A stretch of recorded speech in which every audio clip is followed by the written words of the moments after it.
Bom, pessoal, então, telinha inicial com os assuntos que serão discutidos aqui no vídeo de hoje, os temas do dia. 12 temas no total, 2 deles em vermelho porque são os temas em destaque. Os temas em destaque são os assuntos que aparecem no título e na capinha do vídeo. E aqui embaixo um recado que é sempre importante. A minutagem permite que você selecione na linha do tempo o tema que quer assistir, de forma que vocês podem assistir ao vídeo inteiro ou apenas aqueles assuntos que forem do interesse de vocês. E sem mais delongas a gente parte para o primeiro tema que aparece nesta primeira matéria que eu trago para discussão. Diz a matéria: como a Rússia usa novos projetos para expandir o domínio nuclear. A verdade é que a Rússia tem muito recurso energético e os países precisam de recursos energéticos para desenvolverem a sua economia. E no meio dessas relações necessárias entre quem tem energia para oferecer e quem precisa de energia, existe um projeto de setores financeiros que veem nesse avanço da Rússia através do seu potencial energético um risco à sua hegemonia. E é justamente esse o projeto da OTAN, que tenta fazer com que países que precisam de energia virem as costas para um país que tem um grande potencial energético. E aí se explica boa parte das crises que a gente está assistindo. Falei de maneira rápida, um pouco grosseira, é verdade, mas dá para resumir muita coisa nessa lógica curtinha e muito grosseiramente apresentada que eu trouxe aqui nesse início de vídeo. O fato é, a Rússia tem gás, a Rússia tem petróleo, a Rússia tem combustível nuclear, e não só combustível nuclear, como também uma expertise e infraestrutura para a produção de energia nuclear, e está desenvolvendo parcerias com variados países no mundo inteiro. Então, nos últimos dias temos discutido o quê?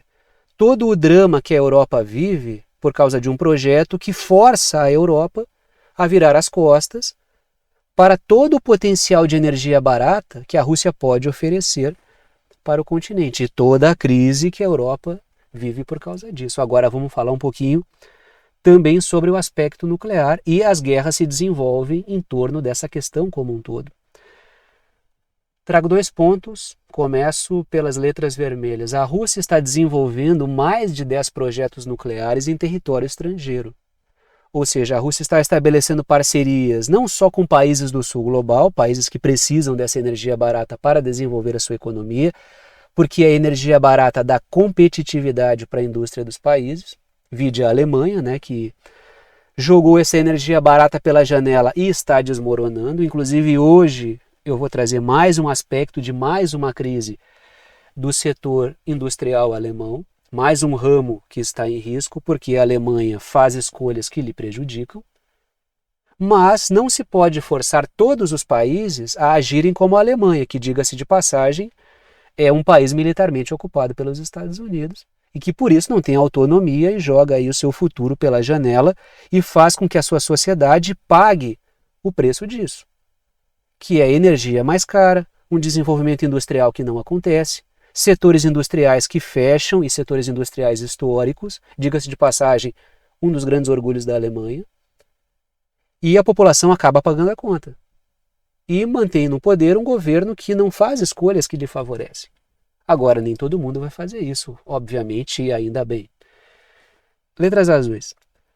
Países da OTAN estão entre os projetos que a Rússia está estabelecendo. Podemos citar aí a Hungria, que é um membro da OTAN e um membro problemático, porque está sempre gerando atrito dentro da própria OTAN, assim como é membro da União Europeia e também está sempre enchendo o saco ali, me perdoa a expressão, está sempre incomodando em alguns pontos a União Europeia, e todo o atrito dentro do projeto da OTAN é importante, já que trata-se de um canal crítico do projeto da OTAN, assim como a Turquia. A Turquia não é membro da União Europeia, trabalha para ser, mas está sendo enrolada há muitos anos, mas é membro da OTAN. E também é um membro problemático da OTAN. Por quê? Porque o que é ser um membro problemático da OTAN? É fugir da cartilha muitas vezes.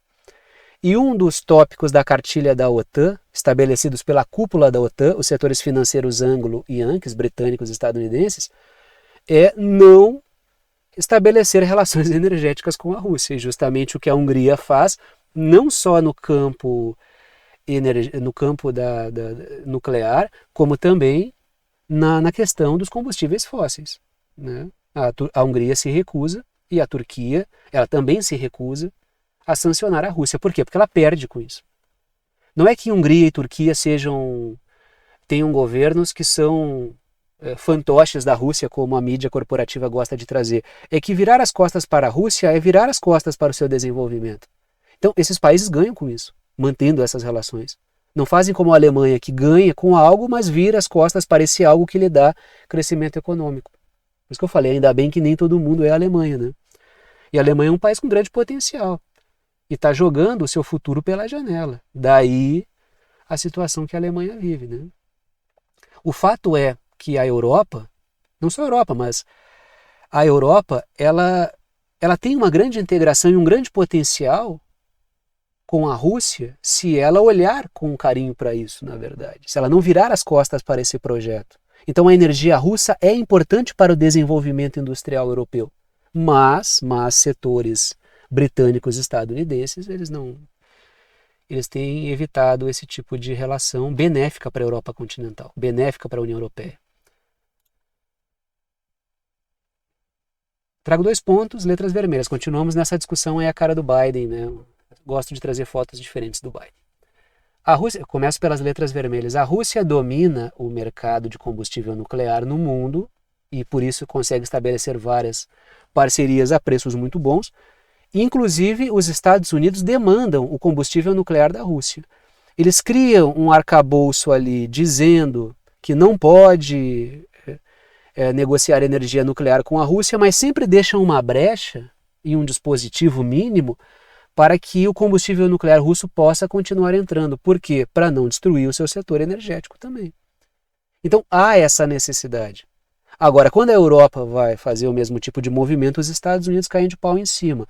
É a lógica do faça o que eu digo, não faça o que eu faço.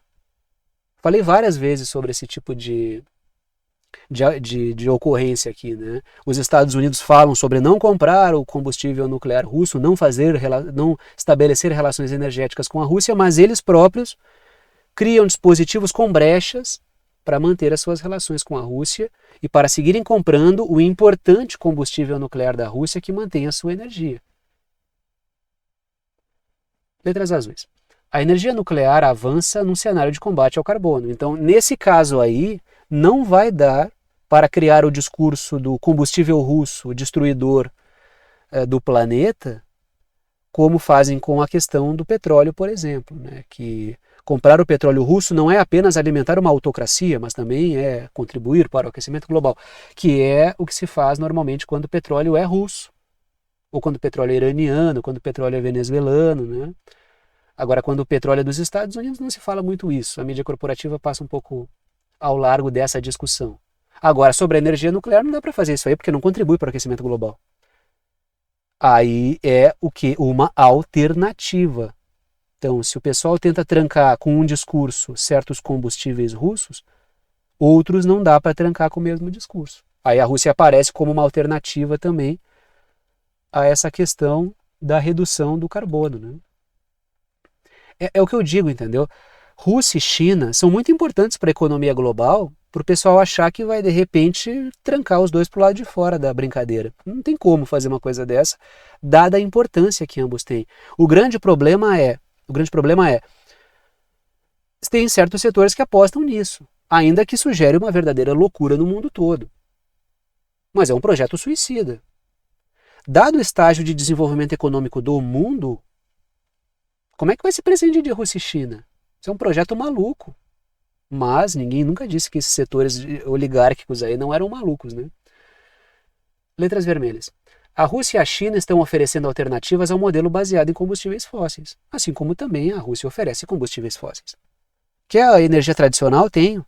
Quer a alternativa? Tenho. A China aparece como uma grande produtora de energia alternativa, com turbinas eólicas, com painéis solares, com os carros elétricos, que eu vou discutir daqui a pouco com vocês. Ou seja, criou-se um discurso de demonização da Rússia pelo seu combustível que contribui com o aquecimento global. Aí buscou-se gerar um cenário para o avanço da tecnologia anglo-yankee, dominando os países com energias alternativas, mas quem ocupou essa brecha foi a China. Escapa da Rússia e cai na China. diga-se de passagem, também cai na Rússia porque ela também tem a energia nuclear.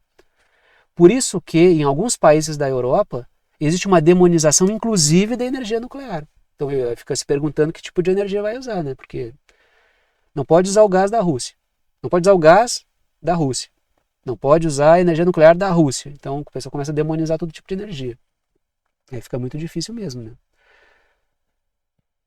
Letras azuis. A inteligência artificial e a quarta revolução industrial, sendo que a inteligência artificial está dentro da quarta revolução industrial, demandam mais energia elétrica. E nesse panorama, tentar fazer aí um cavalo de pau energético, forçando os países a cortarem suas relações com quem tem energia barata, é uma loucura completa. Como é que vai implementar um modelo de desenvolvimento que precisa de muita energia, virando as costas para países que podem oferecer essa energia toda, entendeu? Aí querem boicotar a China, que tem minerais importantes para o desenvolvimento da quarta revolução industrial, querem boicotar a Rússia, que tem a energia necessária para o desenvolvimento da quarta revolução industrial, e querem a quarta revolução industrial. Claro, ela só é interessante ser e somente ser dominada por certos setores financeiros. Se a energia for comprada desses setores, se esses setores ganharem muito mais do que qualquer outro nessas relações, porque eles ganham também. Só que eles não querem ganhar muito, esses setores querem ganhar tudo. Esse é o problema, entendeu? Continuamos aí. Uma dobradinha importante. O Putin ordena que o governo russo e o principal banco do país desenvolvam cooperação em inteligência artificial com a China. A Rússia ganha com o desenvolvimento da inteligência artificial, por quê? Porque ela tem energia. Desenvolver projetos de inteligência artificial exige bastante energia. A quarta revolução industrial, no geral, ela requer muita energia elétrica. E a Rússia tem essa energia. Então, quando os países desenvolvem-se mais, precisam de mais energia, a Rússia pode entrar com essa energia. A própria Rússia pode acelerar os seus projetos porque tem energia para isso. Esses dias eu falei da questão das criptomoedas, que está encaixada nesse mundo aí da quarta revolução industrial. E como a Rússia espera virar uma potência em mineração de criptomoeda, por quê? Porque isso exige uma enorme quantidade de energia, e a Rússia tem essa energia. Letras vermelhas. A Rússia quer aproveitar o potencial energético que ela tem, né, o potencial energético russo, para desenvolver projetos de inteligência artificial. E letras azuis, quem detém isso, a China está extremamente avançada na questão da inteligência artificial. Então, assim, o rumo das discussões que a mídia corporativa e a indústria cultural vão fazer sobre inteligência artificial depende do quê? Depende do avanço que as forças contra-hegemônicas vão ter nessa área. Se os Estados Unidos e companhia tiverem um controle e a hegemonia na inteligência artificial, haverá uma exaltação da inteligência artificial. Agora, se a China despontar e a Rússia acompanhar ela, a China investe bastante nisso há alguns anos, aí haverá uma demonização da inteligência artificial. Aí vocês podem esperar uma indústria cultural aí bombardeando. Não que não existam riscos. A questão é observar apenas os riscos e negligenciar as potencialidades que isso tem. Porque tem. Então é preciso observar como estarão os Estados Unidos, porque isso vai determinar que tipo de abordagem a indústria cultural e a mídia farão desse tipo de processo aí. O temor da China já me parece puxar alguns questionamentos que a mídia faz e que a indústria cultural também faz. Agora, alguns questionamentos importantes, como, por exemplo, o uso que Israel faz na guerra da inteligência artificial para selecionar alvos, inclusive alvos civis, isso é muito pouco discutido. E, para mim, essa seria uma discussão importante sobre os limites éticos da inteligência artificial. Mas essa discussão aí vocês podem esquecer que a mídia corporativa não vai fazer, por motivos óbvios, né? Letras vermelhas. A energia russa e a expertise chinesa podem ajudar o sul global a desenvolver as suas inteligências artificiais. Então, essa dobradinha aí da energia com uma inteligência artificial que demanda energia, isso aí pode ser importante, até porque Rússia e China são membros dos BRICS, né? São o R e o C dos BRICS, na verdade. Letras azuis, tanto é que os BRICS+, já que não são apenas os países da sigla, entraram outros países aí, já falaram sobre projetos conjuntos de desenvolvimento de inteligência artificial, para que a gente possa ficar, eu falo nós porque eu moro no Brasil e o B dos BRICS é do Brasil, fique menos suscetível ou menos, fique menos aí entregue apenas a tecnologias dos Estados Unidos, por exemplo. Que o Brasil possa desenvolver parcerias para desenvolver as suas próprias tecnologias. E essa é uma discussão importantíssima, né? Se faz muito pouco, se fala muito em regulamentação e se fala muito pouco em regulamentação, né, de redes, se fala muito pouco em soberania digital, que é o Brasil desenvolver as suas próprias estruturas de tecnologia para que aí possa fazer um uso realmente soberano, né? Aí sim, realmente soberano e dar o direcionamento cabível a essa tecnologia. É uma coisa ainda por se discutir mais. Claro, tem discussão, né, sobre isso, mas deveria ser mais discutido. Aí, ó, continuamos aí falávamos de China, de Rússia, eu vou continuar aqui falando da China, né? Inclusive é o segundo tema em destaque hoje. A China atinge dezenas de empresas dos Estados Unidos com controles comerciais. Bom, aí o título é fazer os Estados Unidos provarem no seu próprio veneno, porque é eles que fazem isso, né? O que a China está fazendo? Ela está respondendo a algo, ela está contra-atacando os Estados Unidos, perante todas as intervenções que os Estados Unidos promovem, todos os percalços que os Estados Unidos colocam diante da China. E ainda assim a China segue crescendo. O interessante é o seguinte, né? Se vocês olharem a mídia corporativa, principalmente os portais de economia e finanças, sempre vai ter uma menção ao fato de que a China poderia estar crescendo muito mais. E lógico, todo mundo poderia estar crescendo muito mais, porque tudo pode acontecer. Agora, poucos falam que um dos elementos para que a China não cresça mais é a quantidade de sanções que ela sofre, o fato de ela estar enfrentando aí um adversário que o tempo inteiro impõe obstáculos a ela. A Rússia poderia estar crescendo mais, não fosse o quê? Um calhamaço de sanções que é imposto a ela. Então aí é que o pessoal amarra uma bola de ferro no tornozelo da China, manda ela nadar. Mas ela poderia nadar mais rápido. Sim, se vocês tirarem a bola de ferro que está amarrada no tornozelo dela, ela pode. Então os caras criam condições e percalços, e quando a matéria explica, não mostra as condições e percalços, né? Claro, para passar uma ideia de um potencial menor, de que ela está tropeçando nas próprias pernas. E não é bem por aí, né? Letras vermelhas. A China proibiu a venda de produtos de dupla utilização, ou seja, que podem ser usados para fins civis e também militares, para empresas dos Estados Unidos, pois isso pode ser usado na guerra contra ela. Nossa, que absurdo, mas esse é o discurso que os Estados Unidos fazem quando impõem as suas sanções. Então, quando a gente pegar as empresas, algumas das empresas que foram alvo de proibições aí da China, a gente vai perceber o quê? O óbvio, né? Muitas das empresas que foram alvo dessas sanções são empresas que estão vendendo armas que podem virar uma guerra depois contra a China, entendeu? Inclusive estimulando o separatismo na China. Seria uma coisa muito louca até, né? Imaginem vocês o Huawei que não fariam ali, que os Estados Unidos, que a mídia não faria, se a China de repente começasse com um discurso de independência de um estado dos Estados Unidos, começasse a armar esse estado dos Estados Unidos, falar sobre autonomia, que os Estados Unidos não devem se meter nas coisas desse estado, coisa completamente absurda. E isso é um princípio que eu não estou nem ferindo a discussão dentro da própria lógica dos Estados Unidos, que é a questão de Taiwan. Estou falando aqui de Taiwan, né? Que os Estados Unidos reconhecem o princípio de uma só China, reconhecem que Taiwan é parte integrante do território chinês. Eu não estou fazendo nenhuma discussão aqui, digamos, alienígena. Eu estou seguindo a própria lógica dos Estados Unidos. Aí tu pode dizer, mas eu não reconheço Taiwan como parte da China. Tudo bem, o problema é teu. Agora, os Estados Unidos reconhecem. Então, eu estou discutindo a coisa dentro dos termos deles próprios. Tá? Agora, se eles não reconhecessem, se eles falassem independência de Taiwan, aí a gente estaria discutindo em outros termos.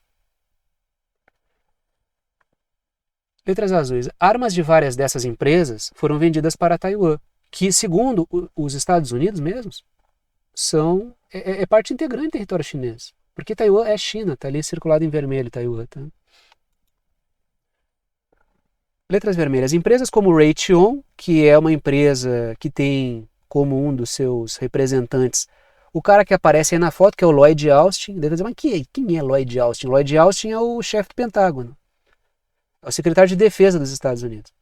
Então, o secretário de Defesa dos Estados Unidos é um representante da Raytheon, atuava como representante da Raytheon. Então, vocês acham que não vai haver ali o pessoal chama o tomar lá da cá? Então, são essas relações esquisitas nos Estados Unidos que às vezes acabam apodrecendo o seu próprio desenvolvimento militar, que eu discutia ontem com vocês, né? Que os Estados Unidos, eles temem que a própria corrupção possa atrapalhar o seu desenvolvimento militar. Por óbvio, então mudem as práticas, né? Então, empresas como Raytheon, Lockheed Martin e Boeing fizeram parte do pacote. Por quê? Porque armas desses setores estão chegando em Taiwan e aí é um estímulo ao separatismo. Letras azuis. Os Estados Unidos exploram a ambiguidade para enviar armas para Taiwan. Porque tem aquela coisa, Taiwan é parte da China, mas tem autonomia administrativa. Aí o que está estabelecido lá atrás é, armas podem garantir a defesa de Taiwan para que Taiwan defenda a sua autonomia administrativa. Aí os Estados Unidos jogam nesse limite entre o que é ajudar na autonomia de Taiwan administrativa, embora seja parte da China, e o que é estímulo ao separatismo. Eu acho que essa ambiguidade ela vai ser dissolvida nos próximos anos. Essa crise toda já faz parte disso. Ou bem Taiwan é parte da China, ou bem tem autonomia. Essa questão de ser parte da China com autonomia, ela vai desaparecer. Ou o separatismo vai acontecer, ou vai acontecer o que a China está se movendo, que é uma reunificação completa de Taiwan. Isso não há espaço mais para essa ambiguidade aí, que é o que sustentou aqueles acordos, né, lá no final da década de 1970, de abertura da China. Então, muita coisa foi construída nessa lógica de ambiguidade para tentar trazer a China, mas manter Taiwan ainda. Então, tem toda uma história interessante de Taiwan. Se vocês não conhecem, eu indico aí que vocês vão entender qual é o trelelê entre a autonomia administrativa de Taiwan e a questão do governo chinês. Letras vermelhas. Numa guerra de sanções, a bolha da OTAN, e outra coisa importante, a China já disse que a questão de Taiwan é a questão mais importante e é aquilo que pode gerar o maior problema com os Estados Unidos. Eles disseram, vocês podem tocar em muita coisa, mas nisso aí não toquem, tá? Não cruzem essa linha vermelha. Então Taiwan é importante para a China. Letras vermelhas. Numa guerra de sanções, a bolha da OTAN corre para construir cadeias de suprimentos leais. O problema é que há uma desconfiança em torno dos Estados Unidos e da própria OTAN. Por quê? Porque eles sancionam todo mundo, bloqueiam todo mundo. Aí quem é que vai querer estabelecer parceria com alguém que amanhã pode estar te sancionando, entendeu? Aí há um desafio em construir cadeias de suprimentos que sejam leais. Quando a OTAN fala em cadeias de suprimentos amigáveis, eu só vou negociar com quem me obedece. Essa é a tradução. Então, a busca dessas cadeias de suprimentos, porque tem que ter recursos para tu poder te fechar numa bolha, porque é como te tranca em casa, vamos trancar em casa sem comida, quanto tempo tu aguenta ali? A questão da desglobalização é justamente o mundo fechado em bolhas. Só que não dá para se fechar numa bolha se não tem recurso. Esse é o desafio que a OTAN tem, né? De buscar recursos e formas de se manter enquanto banca uma desglobalização. Letras azuis. Estar nessa bolha, que é a bolha da OTAN, é a certeza de submissão aos Estados Unidos. Prestem atenção na Europa. A Europa é isso. A Europa está na bolha dos Estados Unidos. A Europa está literalmente na OTAN. Quando eu falo em bolha da OTAN, eu falo da OTAN e países que quiserem aderir a esse projeto, ainda que nem sejam da OTAN. Por exemplo, Japão e Coreia do Sul não são membros da OTAN, mas eu já encaixo ali. Por quê? Porque já estão submetidos a essa lógica. Estão submetidos militarmente, inclusive, né? Japão e Coreia do Sul são ocupados militarmente pelos Estados Unidos. E não à toa queriam abrir um escritório da OTAN no Japão. Houve essa proposta que ela foi rechaçada a princípio, pelo menos. Então envolve ter recursos. E diga-se de passagem, a questão de Taiwan tem o que ali? Tem a questão dos chips de altíssima tecnologia. Há uma corrida por isso também. E sem esses chips de altíssima tecnologia, a quarta revolução industrial não existe. Por isso também a centralidade da questão de Taiwan. letras azuis, estar nessa bolha é a certeza de... isso aqui foi o que eu falei agora para vocês, né? Eu repito, né? É submissão. A Europa que o diga, né? Por falar em energias alternativas, em alternativas ao carbono, vamos sancionar a Rússia por causa dos combustíveis fósseis. Agora vamos estimular os carros elétricos. Bom, aí não esperavam, ou esperavam e subestimaram, né? Que a China fosse ocupar esse espaço. Aí está uma matéria da BID, da China registra novo recorde em vendas de veículos elétricos e reduz a diferença com a Tesla. Tesla, do Elon Musk, né? Dele, não só dele, lógico, né? Mas que inclusive é parte do governo do Donald Trump agora, né? Ele é membro do governo aí do Donald, e ele, como eu botei letras azuis, o Musk, ele é parte do governo do Donald, e ele terá muito mais alavancas para puxar agora, né? Porque ele está no governo, ele é do governo, ele está dormindo na casa do Donald. Eu não estou exagerando, pesquisem aí, ele está dormindo na casa do cara, ele está morando lá com o Donald, né? E então ele vai ter alavanca para puxar, já tinha, né? Ele já tinha alavanca, ele já era um membro ali decisório da coisa toda, ele tinha contratos com estados mais variados, né? Então agora ele tem mais alavancas ainda para puxar. Daí a gente tira muito dessas guerras comerciais aí, e ele, é interessante que ele coloca um pé em cada canoa, né? Porque ao mesmo tempo que o governo, dentro do qual ele faz parte, inclusive ele sempre faz parte de qualquer governo dos Estados Unidos, ainda que oficialmente ele fale só desse aí, né? Que subiu ao poder agora. Se por um lado as decisões do governo dos Estados Unidos favorecem ele e todos os que estão envolvidos nesses negócios, boicotando a China e as suas empresas, por um outro lado, ele tem negócios na China, né? Então, a questão não é a China, o território, a mão de obra, os recursos chineses, ou a mão de obra, os recursos russos. A questão é o governo que está ali e que interesses eles representam, entendeu? Porque se tivesse ali um governo capacho, que fizesse da China e da Rússia abrisse as pernas ali, perdoe a expressão, não teria problema, porque aí eles explorariam os recursos, a mão de obra e ganhariam muito mais dinheiro. O problema é um governo que busca uma fatia soberana para sua população. Bom, aí azeda o negócio mesmo, né? Letras vermelhas. Por isso, os Estados Unidos pressionam a União Europeia a impor tarifas sobre carros elétricos chineses.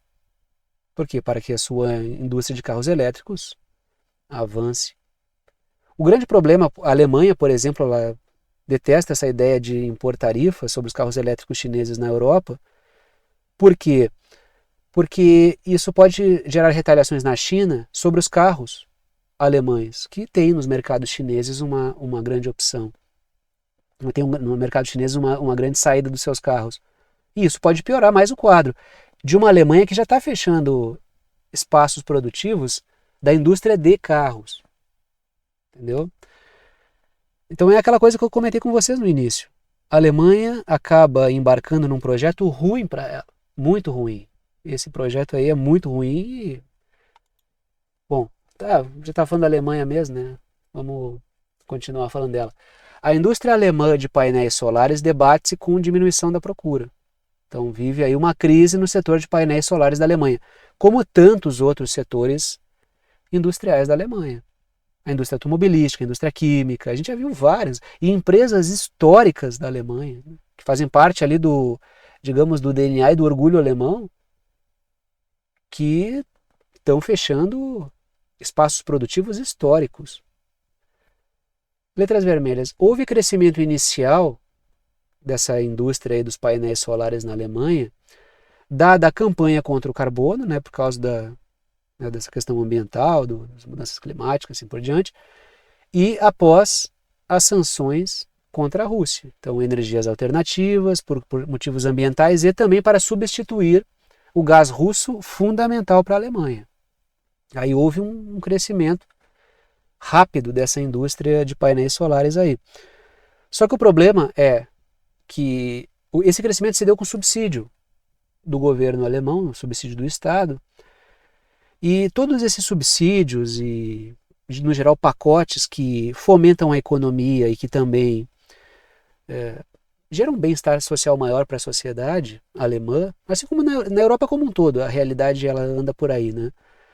Estão sendo alvo de críticas e de cortes, por quê? Porque a Europa, e nesse caso em específico, em especial a Alemanha, não cresce economicamente. Se o bolo não cresce, não fatia. Eu não vou entrar nesse aspecto de o bolo cresce antes ou fatia depois, tá? Porque isso aí dá uma briga do caramba. Mas assim, se a economia não cresce, o aspecto do orçamento também fica comprometido.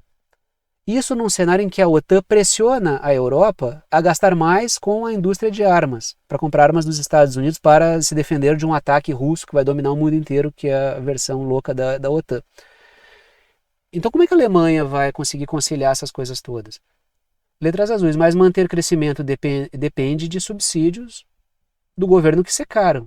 Aí a situação muito complicada da indústria de painéis solares da Alemanha, que, diga-se de passagem, perde espaço para os painéis solares chineses, que são muito mais baratos. Então a China ela é um fenômeno na questão das energias alternativas. Se a propaganda da mídia, a gente vê, né? Todo mundo hoje é eco, né? Todas as grandes empresas são eco, são super apoiadoras da diversidade, todo mundo é lindo e cheiroso hoje, né? E se o mundo perfeito do futuro é com turbinas eólicas e painéis solares e carros elétricos, a China ela está mandando ver nisso aí, né? Mas lógico, as propagandas não querem que seja isso da China, mas sim daquelas empresas de quem essas oligarquias têm ações, né? Mas aí tem que combinar com o mundo antes, né? Todo mundo vai ter que concordar com isso aí, e não está rolando. Agora vamos falar dessa questão do Afeganistão e do Paquistão que tá me chamando a atenção, porque tem uma bagunça ali que está crescendo e, ao meu ver, estimulada. Por quê? Deixa eu ler a matéria antes. The New York Times, mídia corporativa para fazer o carinho nos algoritmos. As tensões aumentam após o Paquistão atacar o Afeganistão com ataques aéreos contra o Talibã paquistanês. Então o governo do Paquistão ele tem problemas com o Talibã paquistanês porque promove atividades no Paquistão. Aí, segundo o governo do Paquistão, foi feito um ataque dentro do Afeganistão em locais que estariam ali combatentes do Talibã paquistanês. Lembrando que o Talibã é o governo do Afeganistão. Então tem o Talibã do Afeganistão e tem o Talibã paquistanês que é aliado. Esses talibãs do Afeganistão e do Talibã do Paquistão são aliados, tá? E inclusive o Paquistão acusa, né, o Talibã do Afeganistão de estar dando guarida para o Talibã paquistanês. Aí o governo do Afeganistão, que é o Talibã, ele diz que houve morte de civis, e é muito provável que as duas versões estejam certas, tá? Que o Paquistão tenha atacado e matado combatentes do Talibã paquistanês e civis tenham morrido nesse processo. É muito possível que isso tenha acontecido. A verdade é que os Estados Unidos ganham com esse atrito porque os Estados Unidos estão tendo problemas com os dois. Com o Talibã, porque foi, se vocês lembrarem, foi o Talibã que correu com as tropas dos Estados Unidos de lá, fizeram o pessoal bater em retirada e assumiram novamente o governo depois de vários anos.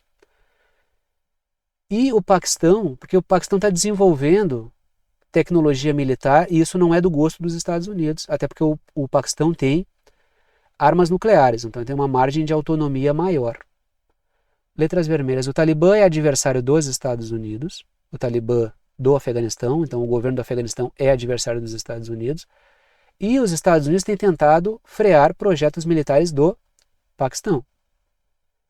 Então é negócio para os Estados Unidos estimular a briga entre ambos. É negócio. A questão é se isso já está acontecendo, ou se podem explorar essa situação para fazer. Até porque, letras azuis, os Estados Unidos deixaram, quando bateram em retirada, agentes da sua inteligência dentro do Afeganistão. Porque, lógico, quando aconteceu esse episódio do Afeganistão, dessa retirada aí, que foi uma coisa histórica, né? Aquela batida em retirada do jeito que foi, eu falei, os Estados Unidos saem do Afeganistão, mas o caos não vai sair. Eles não vão deixar o caos sair dali. Porque é negócio para os Estados Unidos que o Afeganistão não encontre o seu caminho. Porque isso significa o Afeganistão integrado à Eurásia, inclusive é uma parte da nova Rota da Seda da China. E é um território que tem uma quantidade enorme de riquezas minerais. E outra, o Talibã deu um tapa na cara dos Estados Unidos quando acabou com a farra da droga ali, entendeu? muito na verdade, a heroína consumida na Europa, ela é proveniente do Afeganistão. Quando o Talibã sobe ao poder, ele volta, ele retoma o poder, ele começa a combater de novo essa questão da droga, que ele já fez lá no final no início do século XXI, quando ele começou a botar fogo lá, tacar fogo na papoula, e isso levou à invasão militar do Afeganistão com o discurso de combater terrorismo, é bobagem. Na verdade, o Talibã lá atrás começou a desvincular, porque teve um momento de relação com os Estados Unidos na década de 1990 e antes, e aí eles subiram ao poder, com a chancela dos Estados Unidos, inclusive. Mas eles foram desgarrando aos poucos e aí começaram a incinerar o negócio da droga, porque eles são contra, né, essa questão. E aí houve a invasão do Afeganistão. Aí o negócio da droga ficou firme ali, até o retorno do Talibã, que começou a incinerar o negócio de novo. Agora os Estados Unidos miram lá Mianmar, porque lá o Mianmar virou o maior produtor de ópio do mundo, né? E aí eles estão interessados nesse novo fronte do narcotráfico. Os Estados Unidos e narcotráfico são sinônimos, né? Então assim, só uma questão. Interessa para os Estados Unidos que esses dois briguem, tá? Então eles podem estimular essa briga entre ambos aqui. Tem que dar o fecho, né? E aí agora vamos falar um pouquinho da Síria, porque tropas dos Estados Unidos continuam a ocupar o campos de petróleo sírios, diz o ministro do quê? O ministro do governo sírio novo, que é aí, né, o governo do Hayat Tahrir al-Sham, que é um grupo terrorista que surgiu como braço da Al-Qaeda. Eu não vou parar de falar isso aqui, né? Porque sempre preciso lembrar disso. Então o que eles estão denunciando? Denunciando aquilo que ocorria, que é o fato dos Estados Unidos roubarem riquezas da Síria. Letras vermelhas. Com a ajuda dos curdos, os Estados Unidos controlam 90% do petróleo sírio. Isso é roubo de riqueza da Síria. Os Estados Unidos alegam que estão fazendo isso para que os terroristas não acessem esse petróleo. Mas como são bondosos, não? Não basta então, porque não passam as receitas para o governo sírio, né? Estão protegendo de maneira tão desinteressada esse petróleo. Então eles protegem, olhem como eles são bondosos, eles protegem o petróleo sírio dos terroristas e usam ele enquanto isso. Enquanto a gente proteger aqui, a gente vai usando e vendendo e ganhando dinheiro com esse petróleo. Como são bondosos, né? Já tem uma vaga no céu garantida. Letras A. Então, o que o ministro está dizendo não dá para desenvolver a Síria sem o acesso a essas riquezas. Bom, isso era a mesma coisa que o Bashar al-Assad dizia, né? Os Estados Unidos estão roubando petróleo sírio. E estavam. Letras azuis. A Turquia está minando os grupos curdos, o que pode levar a atrito direto com os Estados Unidos. Por quê? Porque, lógico, a Turquia quer esses recursos. Então, a Turquia está promovendo ataques onde tem esses recursos. E a Turquia quer minar os curdos na Síria, primeiro porque os curdos são adversários do governo turco, e segundo, porque eles querem acesso a essas riquezas. A Turquia, ela está fazendo da Síria um anexo dela. Eu vou discutir isso com vocês agora mesmo, né? Olhem essa matéria. A oferta da Turquia para reconstruir o exército sírio é uma abertura para deslocar o poder russo e iraniano. Bom, olha só. Primeira coisa importante. Se a Turquia avança na Síria, não é só a Rússia e o Irã que perdem. E perdem. Eu vou concordar em parte com essa matéria. Agora, quem não vai gostar também de um avanço turco ali é Israel e os Estados Unidos. Por quê? A Turquia está avançando sobre os curdos. E os curdos são aliados dos Estados Unidos. E a Turquia está fortalecendo a posição do Hayat Tahrir al-Sham, que é o governo sírio. Então, está fazendo da Síria um anexo turco. Por quê? Porque os caras que estão governando lá, que é o grupo que surgiu como braço da Al-Qaeda, são bancados pela Turquia. E lembrando que Israel que é o sul da Síria ali também, né? Então, essa questão da Turquia ali não agrada a Estados Unidos nem a Israel. Mas foi o aliado do momento para derrubar o Assad, uma coisa de cada vez. Primeiro a gente faz uma blitzkrieg e derrubou o Assad, depois a gente se mata, que é a etapa de agora, entendeu? E repito, e o povo sírio no meio dessa bagunça aí. Letras vermelhas. A Turquia assume a organização militar da Síria e que viram um anexo turco nas mãos do Hayat Tahrir al-Sham, que é um grupo terrorista que surgiu com o braço da Al-Qaeda, que era a Frente al-Nusra. O líder da Frente al-Nusra era o al-Julani, que é o mesmo cara que agora virou o al-Shara, que é o nome dele, na verdade. O nome dele é al-Shara. Só que o nome de guerra era al-Julani, era o mesmo. Só que agora ele é o herói, pelo menos por enquanto, ele é o herói do Ocidente, o herói da democracia. Estou sendo irônico, pelo amor de Deus. Letras azuis. O Erdogan visa esmagar os curdos e tomar os recursos da Síria. Lógico, não só eles, né? Todo mundo ali está querendo isso aí. Então, Estados Unidos, Israel e Turquia estão numa disputa pesadíssima ali pelo controle do território sírio. A Síria não existe mais, né? A Síria como Estado soberano não existe mais. Né? Isso aí é algo do passado, né? O que restava de soberania na Síria caiu com Bashar al-Assad. Acabou ali a soberania da Síria. Já que estamos na região, mais dos Houthis, né? Porque os Houthis reivindicam o ataque retaliatório ao porta-aviões Harry Truman, que está no Mar Vermelho. Está muito além da sua jurisdição, está lá fazendo, incomodando como sempre, né? E tanto é que letras vermelhas, os Houthis, que são o governo do Iêmen e que estão promovendo ali operações no Mar Vermelho em retaliação ao que Israel está fazendo na faixa de Gaza, dando ali um apoio para os palestinos, os Houthis exigem que os Estados Unidos retirem o seu porta-aviões do Mar Vermelho.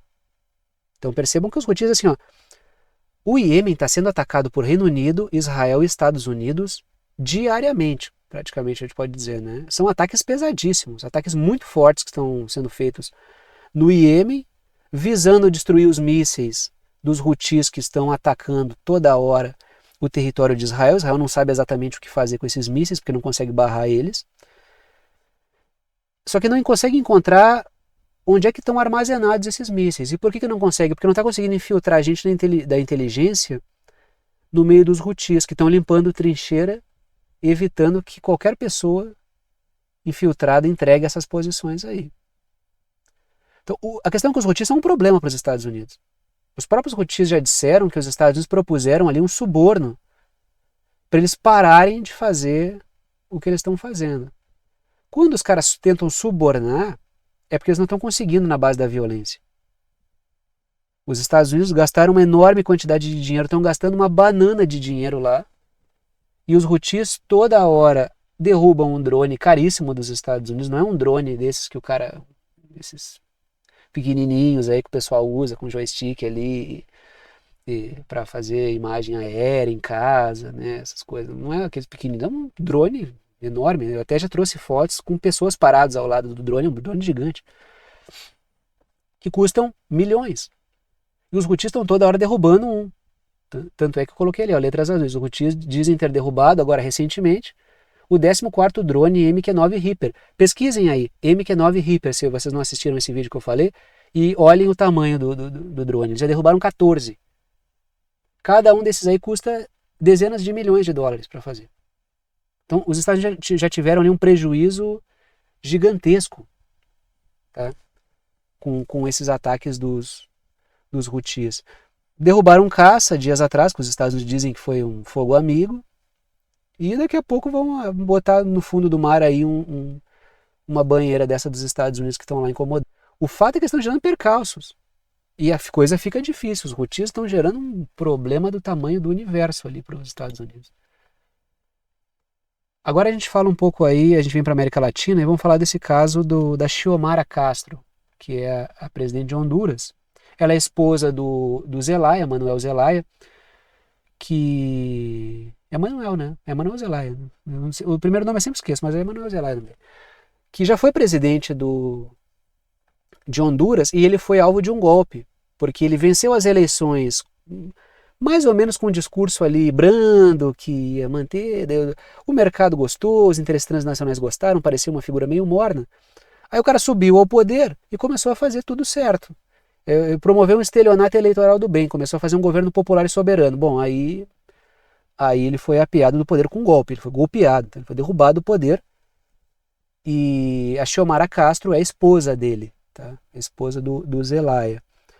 e volta a ter problemas ali entre os estados, que é o que eu botei nas letras azuis ali, né? Foi alvo de um golpe em 2009. Traga a seguinte matéria: a presidente Xiomara Castro, que aparece aí na foto, ela ameaça expulsar as bases militares dos Estados Unidos de Honduras.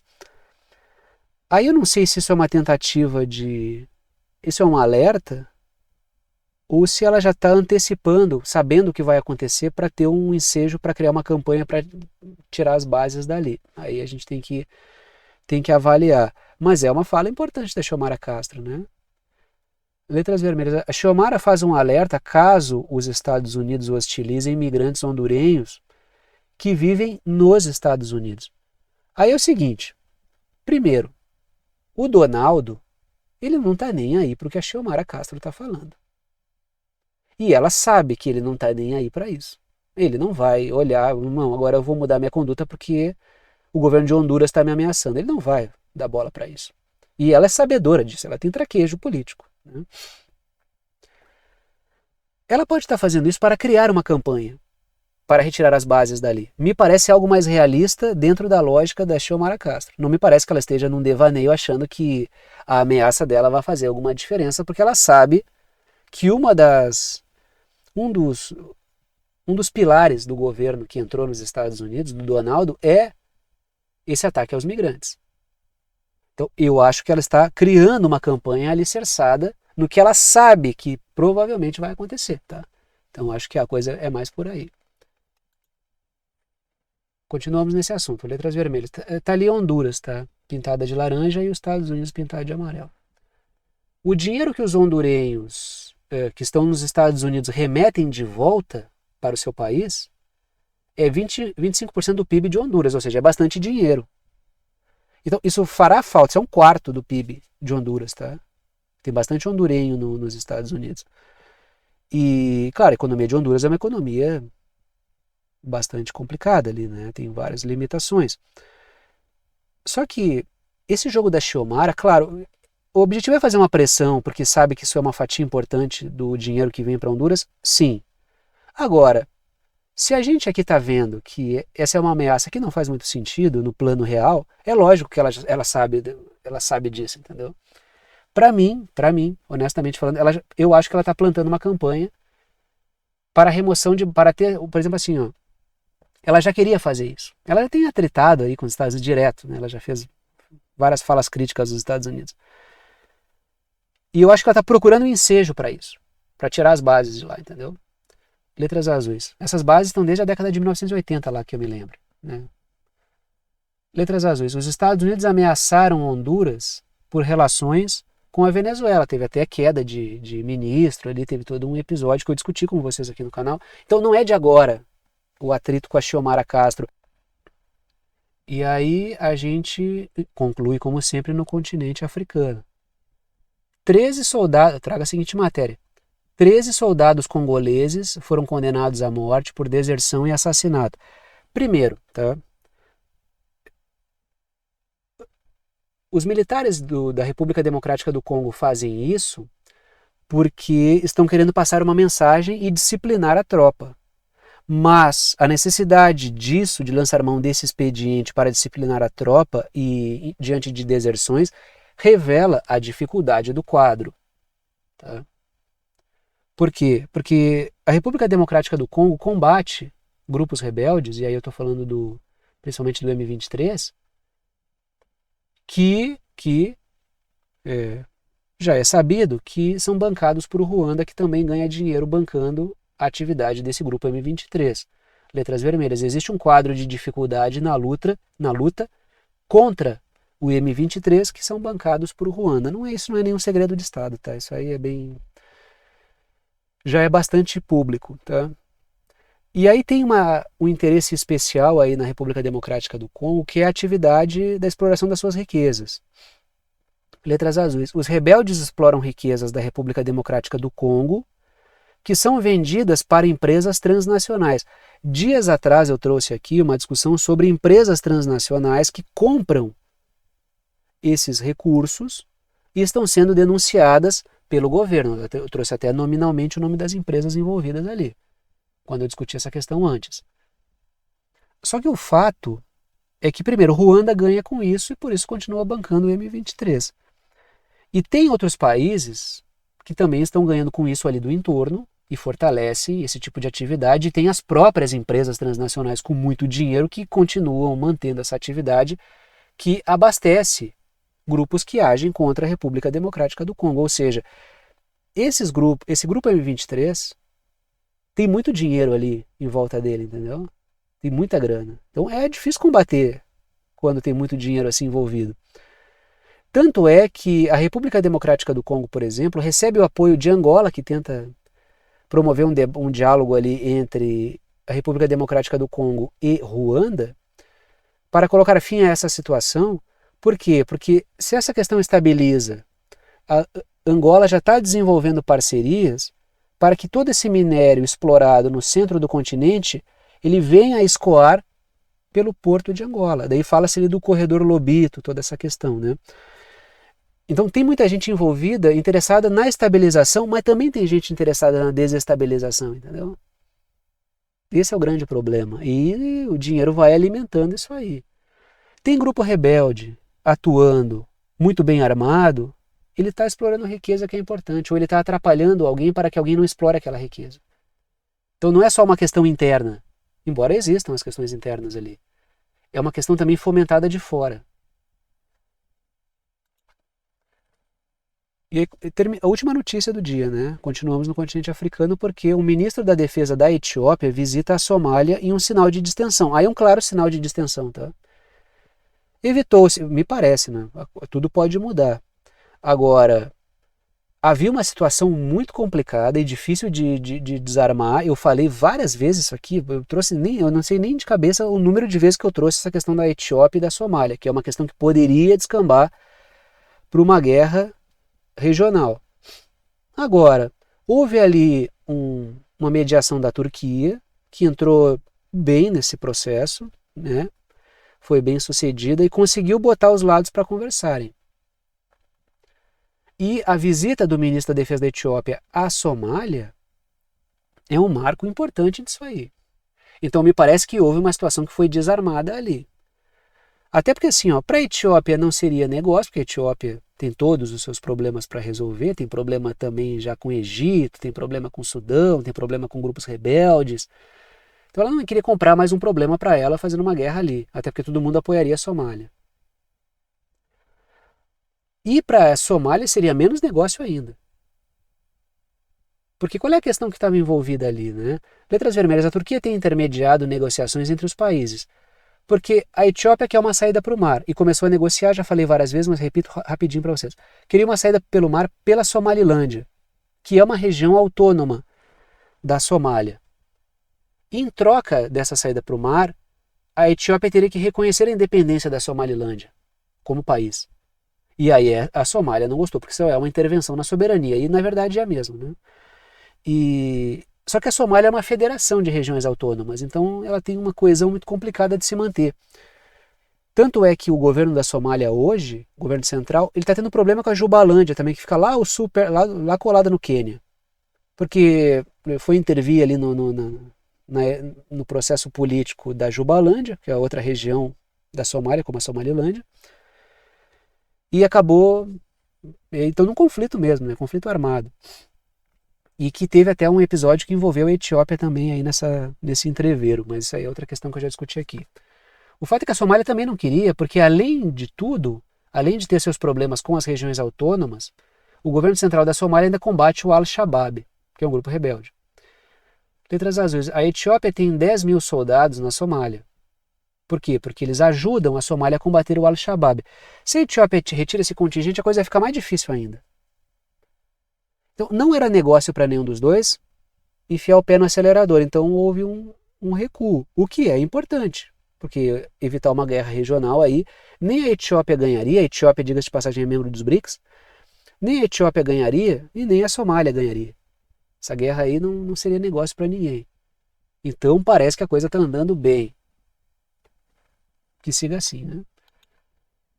E aí chegamos ao momento final do vídeo, o momento de passar o chapéu, pedir o apoio financeiro para aqueles que gostam, querem e podem apoiar o canal, para aqueles que veem que o canal é importante para a formação da sua compreensão sobre temas internacionais e geopolíticos.